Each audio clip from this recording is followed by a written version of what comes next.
정조의 역사에서 아버지 사도 세자를 빼놓을 수 없겠죠.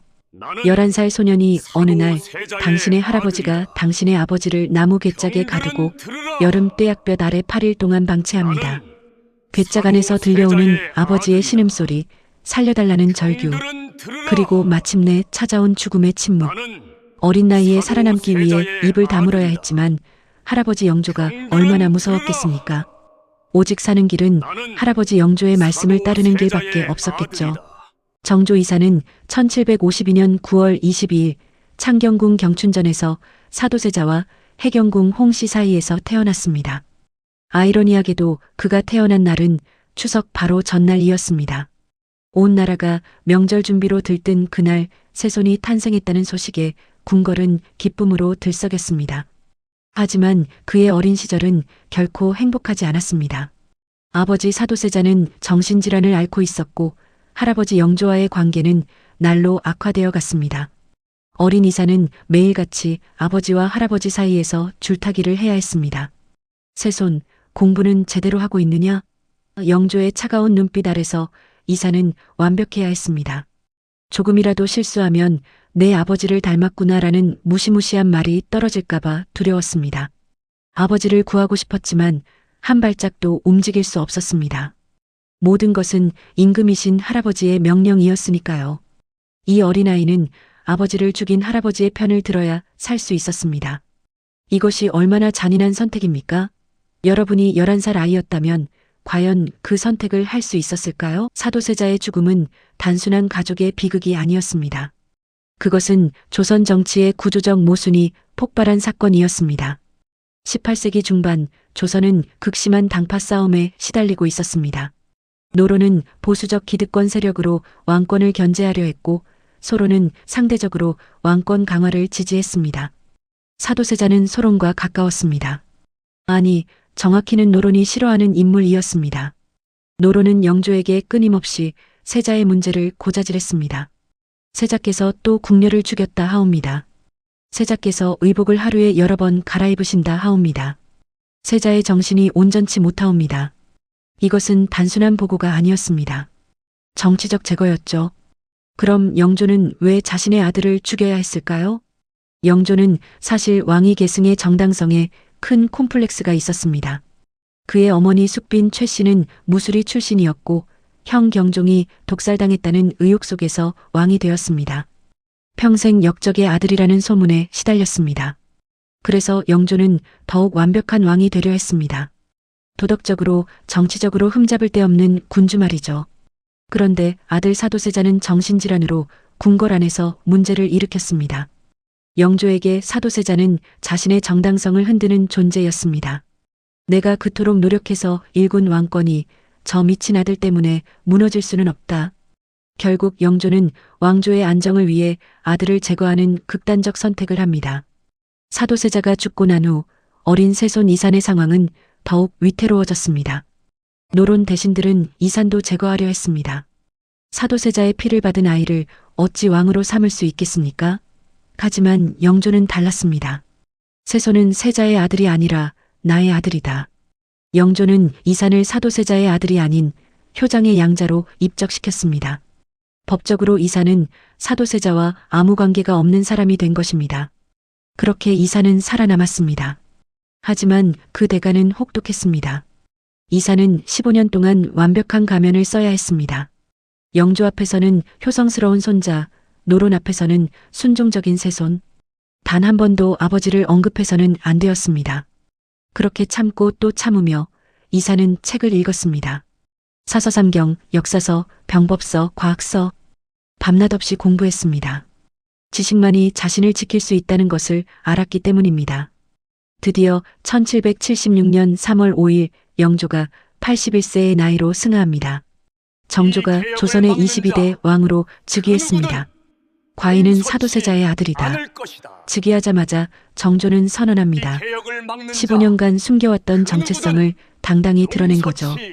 조정이 발칵 뒤집혔습니다. 노론 대신들은 경악했습니다. 정조는 즉시 개혁에 착수합니다. 첫 번째는 탕평책의 진정한 실현이었습니다. 영조도 탕평책을 시도했지만 실패했습니다. 하지만 정조는 달랐죠. 그는 노론도 소론도 남인도 아닌 능력 있는 자를 등용했습니다. 대표적인 인물이 최재공입니다. 남인 출신의 명재상이었습니다. 노론이 거세게 반발했지만 정조는 흔들리지 않았습니다. 나라의 인재는 당색으로 나누는 것이 아니다. 둘째 정조는 규장각을 설립했습니다. 1776년 3월 즉위한 지 불과 며칠 만이었습니다. 규장각은 단순한 도서관이 아니었습니다. 왕의 직속 싱크탱크였습니다. 젊고 능력 있는 인재들을 과거 급제 여부와 관계없이 발탁해서 키웠습니다. 박제가, 이덕무, 유득공, 서희수 등 서울 출신의 천재들도 과감히 등용했습니다. 당시로서는 혁명적인 인사였습니다. 신분이 문제가 아니다. 실력이 있느냐가 중요하다. 셋째 군사개혁의 일환으로 장용령 창설입니다. 정조는 자신의 권력 기반이 취약하다는 것을 잘 알고 있었습니다. 특히 군사력은 노론 벽파가 장악하고 있었습니다. 그래서 1785년 장용령이라는 친위 부대를 창설합니다. 왕을 호위하는 군대가 따로 있어야 한다. 장용령은 처음에는 작은 규모였지만 점차 5,000명 규모의 정예부대로 성장했습니다. 정조는 장용령 군사들의 월급을 직접 챙겼고 훈련을 자주 참관했습니다. 이것은 단순한 친위대가 아니었습니다. 왕권을 지키는 방패였습니다. 넷째 수원 화성을 건설하였습니다. 정조의 가장 위대한 업적은 바로 화성 건설입니다. 1794년 정조는 아버지 사도세자의 묘를 수원으로 옮기고 그곳에 새로운 도시를 건설하기로 결정합니다. 이것은 단순한 성곽공사가 아니었습니다. 정조는 정약용을 기용해서 과학적으로 설계했습니다. 거중기라는 크레인을 만들어 무거운 돌을 옮겼고 농로라는 도르래를 활용했습니다. 또한 화성 건설에 참여한 인부들에게는 정당한 임금을 지급했습니다. 당시로서는 파격적이었죠. 조선시대 대부분의 공사는 백성들을 강제로 동원했거든요. 백성의 노동에는 대가가 따라야 한다. 화성은 단순한 요새가 아니었습니다. 정조는 이곳을 제2의 수도로 만들려 했습니다. 서울의 노론 세력에서 벗어나 진정한 개혁을 펼칠 수 있는 공간이었습니다. 다섯째 경제정책으로 상업을 진흥했습니다. 정조의 경제정책은 과히 혁신적이었습니다. 그는 자유로운 상업활동을 장려했습니다. 시전 상인들의 독점권을 폐지하고 난전이라 불리던 자유상인들의 활동을 허용했습니다. 백성들이 자유롭게 장사하고 이익을 내는 것이 나라의 부강이다. 또한 화폐 유통을 확대하고 농업기술 개량에도 힘썼습니다. 여섯째 정조는 실학자들의 의견을 적극 수용했습니다. 이러한 정조의 개혁은 실제로 조선 사회에 어떤 변화를 가져왔을까요? 정조 시대는 조선 문화의 황금기였습니다. 정조 자신이 대학자였습니다. 그가 평생 쓴 글을 모은 홍제전서는 무려 100권에 달합니다. 시, 산문, 정치 논문, 과학 등 정조의 지적 호기심은 끝이 없었습니다. 정조는 학문을 사랑했고 신하들과 끊임없이 토론했습니다. 초계문 신제를 만들어서 젊은 관료들을 규장각에 불러 직접 가르쳤습니다. 너희들이 조선의 미래다. 이 시기에 박지원은 열하일기를 썼고 정약용은 목민심서를 집필했습니다. 김홍도와 신윤복은 조선 회화의 절정을 보여줬습니다. 정조시대는 생각이 자유로웠던 시기였습니다. 일곱째 신문고와 격쟁을 만들어 백성들의 목소리를 직접 듣고자 했습니다. 그리고 신문고 제도를 활성화했습니다. 억울한 일을 당한 백성이 북을 치면 왕이 직접 들어준다는 제도였습니다. 실제로 정조는 많은 사건을 직접 심리했습니다. 또한 격쟁도 허했습니다. 왕이 행차할 때 백성이 꽹과리를 쳐서 억울함을 호소하는 것이었습니다. 실제 기록이 있습니다. 1795년 정조가 어머니 해경궁 홍씨의 회가변을 위해 수원 화성을 방문했을 때 한 여인이 격쟁을 했습니다. 마마, 저의 남편이 억울하게 옥살이를 하고 있습니다. 정조는 행렬을 멈추고 그 자리에서 사건을 조사하게 했습니다. 조사 결과 정말 억울한 사건이었습니다.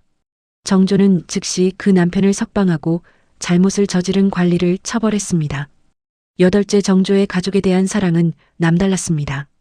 그리고 특히 정조에게는 진정한 사랑의 동반자가 있었습니다. 바로 의빈성 씨였습니다. 의빈성 씨는 궁녀 출신이었습니다. 정조는 왕비효 이왕후와의 사이에서 아이를 얻지 못했지만 의빈 성씨와의 사이에서 아들 문효제자를 얻었습니다. 1782년 문효세자가 태어났을 때 정조의 기쁨은 이루 말할 수 없었습니다. 드디어 내게도 아들이 생겼구나. 정조는 문효세자를 극진히 사랑했습니다. 세자의 교육을 직접 챙겼고 함께 시간을 보냈습니다. 하지만 비극은 또다시 찾아왔습니다. 1786년 문효세자가 겨우 5세의 나이로 병으로 죽습니다. 두창 천연두이였습니다. 정조의 슬픔은 말로 표현할 수 없었습니다. 내가 아버지를 잃었던 그 슬픔을 이제는 내 아들을 잃는 아픔으로 다시 겪는구나. 정조는 문효세자의 무덤 앞에서 통곡했고 직접 제문을 지었습니다. 그 글을 읽으면 가슴이 미어집니다. 문효세자 지문의 한 구절입니다. 5해를 함께 살았는데 어찌 이리 빨리 가느냐. 아비는 아직 여기 있거늘 내가 먼저 가니 내 마음이 무너지는구나. 자식을 잃은 아버지의 슬픈 마음을 어찌 다 표현할 수 있겠습니까? 이후에도 정조는 사랑하는 여인 성덕임과 성덕임이 낳은 자식을 잃고 괴로운 나날을 보냈다고 합니다. 그리고 정조는 신하들과 독특한 관계를 맺었습니다. 그는 권위적인 왕이 아니었습니다. 신하들과 토론하고 때로는 자신의 생각이 틀렸음을 인정했습니다. 특히 정약용과의 관계는 유명합니다. 정약용은 남인 소장파학자였고 천주교 신자였습니다. 당시 노론은 천주교를 사교로 몰아 탄압했습니다. 하지만 정조는 정약용을 보호했습니다. 정약용은 나라의 인재다. 그의 학문을 버릴 수 없다. 정조는 정약용에게 화성 설계를 맡겼고 수많은 프로젝트에 참여시켰습니다.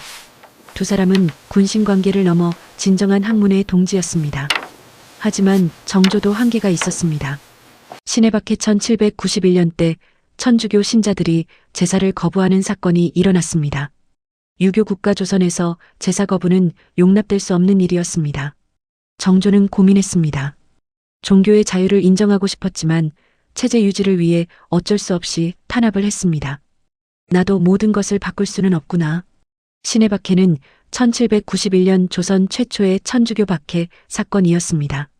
전라도 진산 선비 윤지충이 종교적 가르침을 지키고자 모친상을 천주교식으로 치른 후 제사를 폐함으로 사회적 파장이 일고 당쟁으로까지 비화됨에 따라 사회 도덕을 문란하게 한다는 죄명하에 그의 행위에 동조한 외사촌 권상현과 함께 참수당하였습니다. 이로 인해 윤지충이 남인에 속했던 탓에 서인이 남인을 공격하는 빌미가 되었습니다. 정조는 24년 재위 기간은 끊임없는 암살 위협의 연속이었습니다.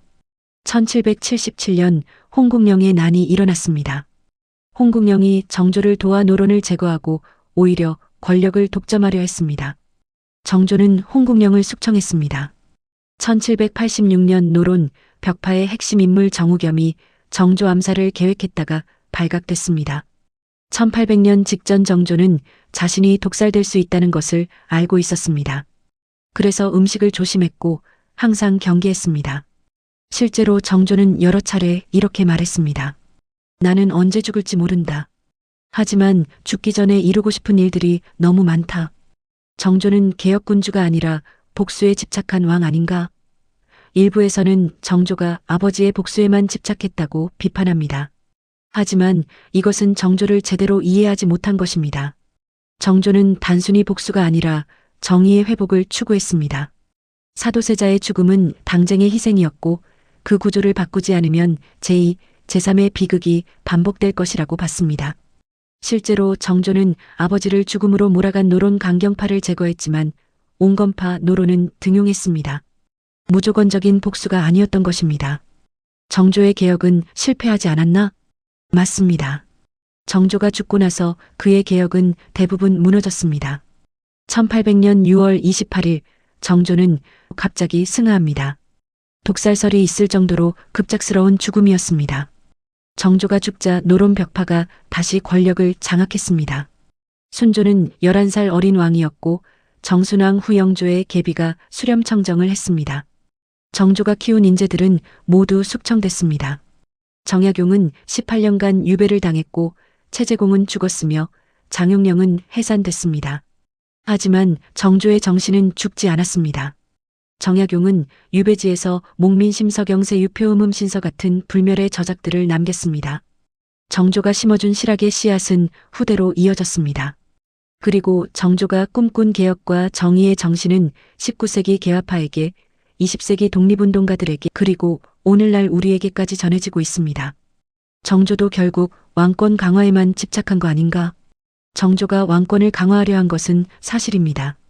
하지만 그것은 사리사욕이 아니라 개혁을 위한 도구였습니다. 18세기 조선은 당파 싸움으로 마비된 상태였습니다. 이것을 깨뜨리려면 강력한 왕권이 필요했습니다. 정조는 권력을 위한 권력이 아니라 백성을 위한 권력을 추구했습니다. 그의 수많은 정책들이 이를 증명합니다. 여러분, 정조의 이야기를 들으시면서 무엇을 느끼셨나요? 정조는 우리에게 묻습니다. 당신이라면 어떻게 하겠는가? 아버지를 잃은 슬픔, 죽음의 위협 속에서도 꿈을 포기하지 않았던 한 인간. 왕이기 이전의 아들이었고 남편이었고 아버지였던 한 사람. 그는 완벽하지 않았습니다. 때로는 실수했고 때로는 타협했습니다. 하지만 그는 끝까지 자신의 신념을 지켰습니다. 정의는 반드시 승리한다. 다만 시간이 걸릴 뿐이다. 정조가 1800년 승하하기 며칠 전 침상에서 신하들에게 남긴 말이 있습니다. 내가 이루지 못한 일들을 너희가 완성해라. 조선은 변해야 한다. 백성이 배고프지 않고 억울함이 없는 나라, 신분이 아니라 능력으로 평가받는 나라를 만들어다. 정조는 49년의 짧은 생을 마감했지만 그가 남긴 정신은 여전히 살아 숨쉬고 있습니다. 수원화성은 지금도 그 자리에 우뚝 서서 정조의 꿈을 증언하고 있습니다. 홍제전선은 지금도 학자들이 연구하는 불멸의 저작입니다. 그리고 무엇보다 개혁은 가능하다는 희망의 메시지가 우리에게 전해지고 있습니다. 정조가 우리에게 남긴 3가지 교훈. 첫째, 비극은 끝이 아니라 시작이 될 수 있다. 11살에 아버지의 죽음을 목격한 소년이 조선 최고의 개혁군주가 되었습니다. 상처는 그를 무너뜨리지 못했습니다. 오히려 더 강하게 만들었죠. 둘째, 진정한 리더는 소통한다. 정조는 권위로 군림하지 않았습니다. 신하들과 토론하고 백성의 목소리를 들었습니다. 그래서 24년간 수많은 위기 속에서도 살아남을 수 있었습니다. 셋째, 꿈은 한 세대에서 끝나지 않는다. 정조의 개혁은 그가 죽으면서 좌절됐습니다. 하지만 그 정신은 정약용, 김정희, 그리고 후대의 개혁가들에게 이어졌습니다. 우리가 지금 이 시대를 살아가는 것도 정조 같은 선조들의 꿈 이어받았기 때문입니다. 오늘 우리는 함께 정조의 삶을 보았습니다. 자식으로서 뒤주 속에서 죽어간 아버지의 비명소리로 시작해서 화성의 장엄한 성곽을 쌓아 올린 개혁의 함성까지, 남자로서 지고지순한 의빈 성씨와의 깊은 사랑, 무뇨세자를 잃은 아버지의 눈물, 정약용과 나눈 학문의 기쁨까지. 정조는 단순한 역사 속 인물이 아닙니다. 그는 우리와 같은 한 인간으로서 그의 삶을 끊임없이 고민했던 사람입니다.